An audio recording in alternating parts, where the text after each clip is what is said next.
Саламатсыңарбы балдар? Аралыктан окутуубузду улантабыз. Бүгүн бизде геометрия сабагы. Сабактын темасы мейкиндиктеги телолордун көлөмдөрү, пирамиданын, цилиндрдин, конустун, шардын көлөмдөрүн окуй үйрөнөбүз. Силер менен математика мугалими Дамира эже. Бүгүнкү сабакта мейкиндиктеги телолордун көлөмдөрү, пирамиданын, цилиндрдин, конустун жана шардын көлөмдөрүн эсептөөнүн формулалары менен таанышасыңар. Маселелердин чыгарылыштарын чиймелери менен көрөсүңөр. Өз алдынча окуп үйрөнүүгө көндүмдөрүңөрдү өнүктүрөсүңөр. Пирамиданын көлөмү. Мына бизге пирамида берилди.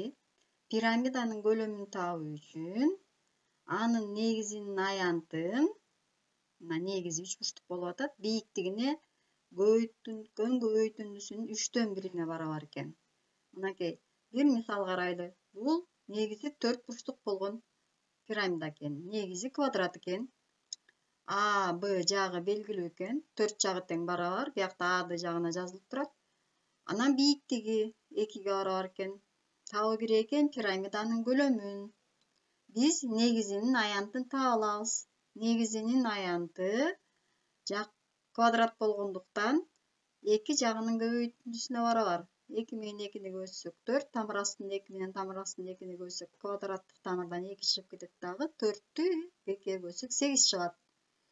КО бул пирамиданын бийиктиги. Мынакей квадраттын аянты ордуна коебуз. Квадратка көтөрөбүз. Анан 3/1. Ал эми бул 2 болсо бийиктиги. Бул жактан квадратты көтөргөндө 4, 8. 8-ди 2-ге бөлсөк 16. Демек 3/16га барабар экен. Бизге берилген негизи квадрат болгон пирамиданын аянты 3/16га барабар экен. Кесилген пирамиданын көлөмүн карап көрөлү. Кесилген пирамиданын көлөмүн караганда биз анын 2 негизи бар. Чоң негизи, анан кичинекей негизи, анан бул бийиктиги. Демек, анын көлөмү карайбыз. Негиздеринин аянттары менен анын бийиктигин көбөйткөнгө барабар экен. Бул негиздеринин аянттары. Бул жакта дагы бир кесилген пирамиданы көрүп атабыз. 5 бурчтуу. Мынакей, бул бийиктиги. Бул 2 негизинин аянттарын таап туруп 5 бурчтуктун төмөнкү формулага салып маселелерди чыгарсак болот экен. Цилиндрдин көлөмүн карайлы. Мына цилиндр берилди, бийиктиги, анан кийин радиусу, негизиндеги тегеректин радиусу, цилиндрдин дагы радиусу болот. Цилиндрдин негизинин радиусу r болсо, анда негизинин аянты s барабар π r квадратка. Тик призманын көлөмүн аныктоого окшоштуруп, цилиндрдин көлөмүн дагы тапса болот. Негизинин аянтын бийиктигине көбөйткөндө же болбосо төмөндөгү формула менен чыгарсак болот экен. Эми конустун жана кесилген конустун көлөмдөрүн карайлы.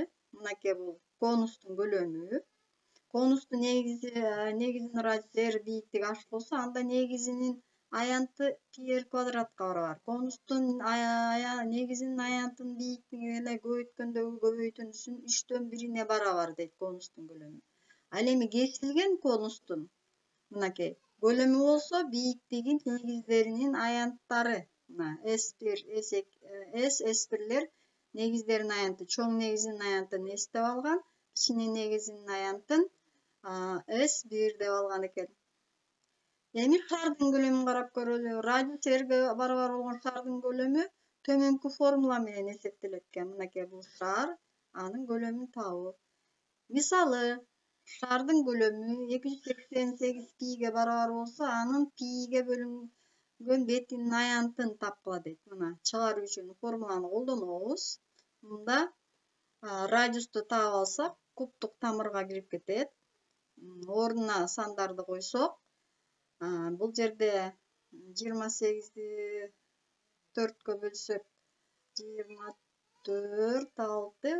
Демек, бетинин аянты S барабар төмөнкүгө барабар экен. Анан π'ге бөлүп коебуз. Π'ге бөлүнгөн бетинин аянтын тапкыла деди да, көлөмү белгилүү болсо. Мынакей π'ге бөлсөк жообу 144-кө барабар экен. Маселе, эгерде шардын радиусун 3 эсе чоңойтса дейт, анын көлөмү канча эсе чоңоет дейт. Мына радиусу r'ге барабар болгон шардын көлөмү төмөнкү формула менен аныкталат. Радиусун 3 эсе чоңойтса дейт. Мынакей шарды алалы. Андан кийин анда шардын көлөмү 27 эсе чоңоет экен. Мына могул жерде радиусун ала турган болсо, ошол радиусту биз азыр 3 эсе чоңойттук. Демек, төмөндөгүдөй шарды алат экенбиз. Көлөмү 27 эсеге чоң болгон. Тапшырма. Биз бүгүн мейкиндиктеги фигуралардын көлөмдөрүн кыскача формулаларын карап өттүк. Көлөмдөрдүн эсептөө мисалдарын дептерлерге жазып, ал эми окуу китебиңерде 232 бетиндеги 6 жана 10 маселелерди чыгарып көргүлө формулага салып. Теманы канчалык түшүнгөнгөрү тест аркылуу текшерип алам. Тесттин шилтемеси группага жөнөтүлөт. Карантин учурунда үйдө болгула, байланыш YouTube'да Дамира эже, WhatsApp жана Telegram'дагы номерлер, электрондук адрес. Саламатта калгыла.